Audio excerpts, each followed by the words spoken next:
It's 2024 now, and we're at Spruce Creek, my home airport, where this lovely airplane has flown in so that I could get a ride in something you've never seen in America before. I'm Dan Johnson talking to Trey Murdaugh. And what are we standing in front of here, Trey? Why is this something I've never seen before in this country? Because this is the Sparker and the very first one into the U.S. First one? Yes. Excellent.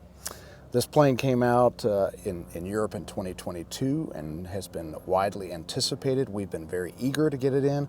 We just got it in a few months ago and the tour is starting. Lovely. They've done a beautiful job of finish work. TL has always done a great job. If you don't know, folks, TL is behind the Sting, the Sirius, the Stream. I'm leaving something out, and now this one. Yeah, Sirius. And of course, they have it on floats. Yep. They've done this for what, 30, how many 34 years? years. 34 years. So this is just the latest state-of-the-art Yep. from TL in the Czech Republic. Yes. Give me a little of its background first. So we have over 2,000 aircraft that we have manufactured. The Sting came into the U.S. in 2003, followed by the Sirius, and then we introduced the Stream in 2015. The Stream is a tandem version of this aircraft. Flies exceptionally well, had a lot of good customer feedback, but we had plenty that came in and said, hey, I want that plane in a side-by-side version. Not everybody likes tandem. I get that. Yes, it is a unique aircraft. This aircraft went into development with our feedback. We had about 3 years to work on development, and we put all of our resources and knowledge into trying to build something that was truly at the top of its class. 50 inches wide. 50. 3 G3X. Just for the record, display. folks, that's like 12 inches wider than a Cessna 172. That much wider. Wow. Yeah, so plenty of room. You have luxury amenities. You have heated leather seats. You have USB power. You have, and you may be able to show some of the folks that you have a cup holder that comes out that holds your iPad for ForeFlight or Garmin apps, so for your flight planning. It not only comes out, it's spring-loaded back in or something. In. It was very deluxe. Felt like I was in a high-end automobile when that feature showed itself. You know, we had all this feedback after multiple decades of what pilots wanted in a aircraft in this category, and we tried to produce to meet their desire and their needs on it. And so we have the Sparker.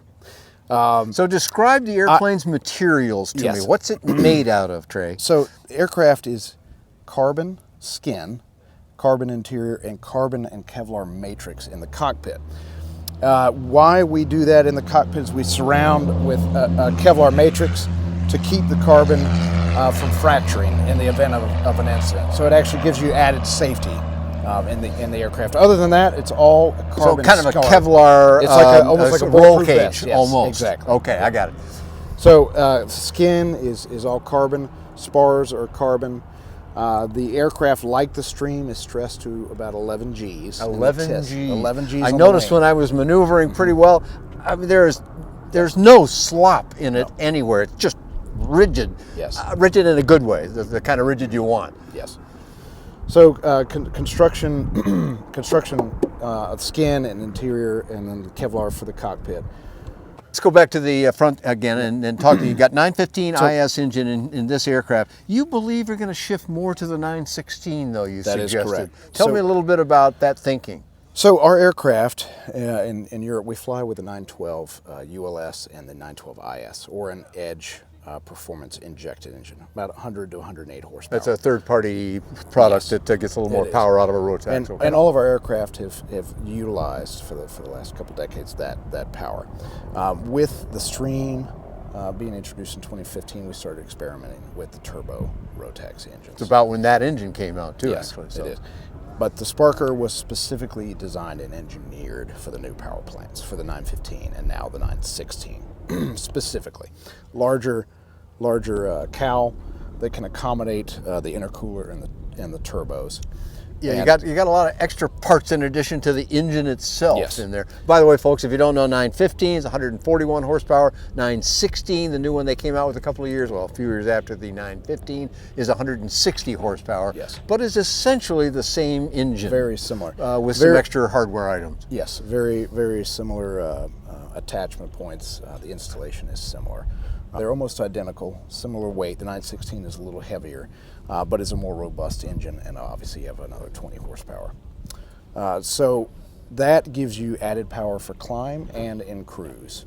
So Now, tell me, with this airplane, the one you flew down here, yes, you flew an hour and a half or thereabouts. Yes. Cite some of the numbers, the settings, the manifold, the RPM, what speed you were seeing, what altitude were you at. Give us some of those basics. With some of the numbers on the 915, so we get about a 14, two pilots about 1,400 feet per minute. 1,400 feet per minute. A single pilot up to about 1,800 feet per minute.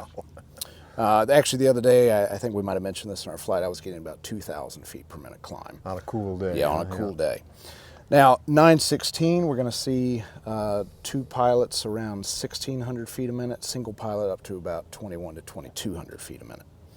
Now, if you go with the modified Edge engine, so Edge Performance is now also offering a modified 916, that's up to 180 horsepower. Wow. So with that, you're going to see close to 2,300 to 2,400. And you're going to offer that as well? That will be offered as well. Okay. Now, I will say a little bit before I go into the numbers, because it's one thing that an advantage with TL is we offer the Sparker, I should say, we still offer the 100 horsepower engine. Oh, you do? Okay. So okay. you can put a IS in this and burn 4.5 gallons an hour at about 135 knots still. Oh, okay. Those are very respectable numbers for the 100 horse. Still which plenty is fast, quite a bit you less can still acquisition travel. costs, Yes. a fair bit less fuel use, Yes. stuff like that. Yeah, your 916 is a little more fuel efficient right now. The numbers we see than the 915. 916 is going to probably burn around 7 to 7.5 gallons an hour. But at 4.5 gallons an hour with 100 horse injected, still at 135 knots, I mean, you can still go somewhere with that. Yeah, gosh, that's pretty good. And go close to 1,000 miles. Yeah, wow. So, how much fuel on board? So 34.5 gallons. 34. With- Okay, a with lot both of tanks. fuel So on board. plenty, then. yeah, you can run in for- 2 wing tanks. I'm Yes, 2 I'm wing standing tanks. right in front of one of them here, so we'll see it in some of the images. But So let's talk a little bit about the numbers. So again, with the 915, we're at about 14 to 1,800 feet per minute climb. And we get about 160 knot cruise. So on the way down here, I was at 9,000 feet, about 5,200 RPM, and about 37 inches of manifold pressure, burning 7.6 gallons an hour at 160. okay. So flight plan between 155, 160, but stepping up to the 916 or the 180 horsepower 916, you're going to expect about 165 to 170 knot cruise. 165 to 175 knot cruise with the 916. Yeah, 170, I would say, probably. Wow, about I mean, we're 170. talking Now, the 180 almost horse, Cirrus Yes. performance numbers there in an aircraft that costs a third as much. yeah, it still That's burns. pretty remarkable. Still very efficient. So again, the 916. Yeah, and is really 7 not very gallons. much usage. 7.5 gallons an hour, you said. So yeah, compared to the Cirrus, probably burns close to twice that, I'm sure. Right. Yeah. So good performance numbers. In all due respect, the Cirrus does carry more. It's a bigger airplane. Yes. Not really comparing them identically, but just to put it in perspective for people. Yes. Okay, let's then- go to the interior now. Anything else on the numbers you want? No, I think that's good for now because there's so many of them that we want people to contact you and ask more. But let's go into the interior and tell me a little bit about creature comforts for people. I see it's 2 side sticks. Now Yes. we don't have. I don't know that there's. I can't think of another LSA that has side sticks. No, on a side by side. Not many on a side Yeah. by side. I can't think of one right now. There may be one, but it's not coming to mind. We're unique in that aspect. Now, again, to reference Cirrus, so it is a side stick yoke, similar. The side yoke would be the proper term, I think. Now, it's similar to a Cirrus in there. But the movement of the stick, I thought it felt a little heavy, which made it not jumpy, but boy, it was very responsive. So it's a very nice combination of control pressure required, so you get feedback, rather than just dances around in the air not like sloppy. a baton. It's not all over the place. It lets you know where But you are. boy, we were able to bank. You'll see in some of the images, it banks up very nice holes, turns very nice. Please continue with some of those thoughts. So side stick controls, and we did that because we wanted. Again, this is a very versatile aircraft. We engineered this aircraft to not to be for the average weekend flyer only. It's fun to go up and punch holes in the sky with this plane, but you can really go somewhere with this aircraft at that speed and distance, and with the fuel capacity, you can use it for travel very realistically and actually and go somewhere very comfortably. Now this one here, I mean, you have this marvelously equipped. There's not one big screen. There's not two big screens. There are three giant screens. The 10-inch screens in there, three of them, and that's not all. Tell me the rest. So you have also the option with the Sparker of full IFR instrumentation. Okay.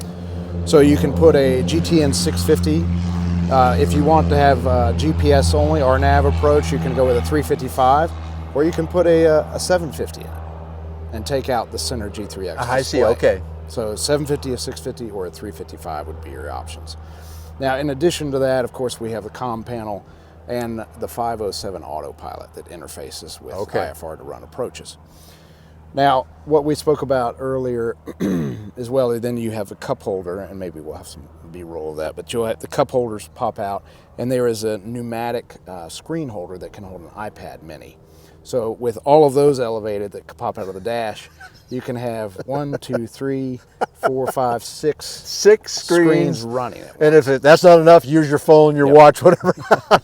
We're getting silly here almost. Right. However, I say all that to say it is marvelously equipped. I mean, if you get lost in this airplane, it's on you, buddy, because you got everything in the world here. Now, for redundancy, we have had some customers as well put a GI 275 into the aircraft to have another digital backup with its own battery.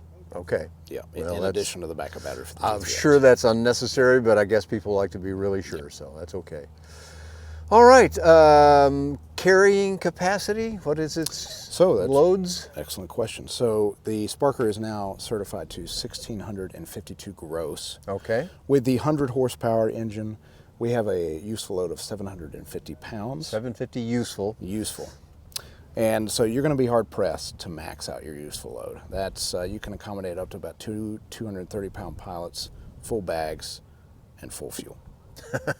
Say that again. Yes. So 230-pound pilots, full bags. Full bags. How many pounds? That's 75 pounds. 75 pounds of bags, and 34 gallons of fuel, and you're still good. Now this is some of the magic of Mosaic that we will get in second quarter of 25. This aircraft could fall into a Mosaic LSA, and then you can have all of that weight with no problem. Now today, I see, I'm looking over your shoulder here, it says experimental over there. Yes. That's how you're operating today? So currently we are experimental exhibition or experimental amateur built. Okay. In the amateur built, if you bring the aircraft in as an EAB, you'll go to the factory and do an assisted build program over at the factory for about 2 to 3 weeks.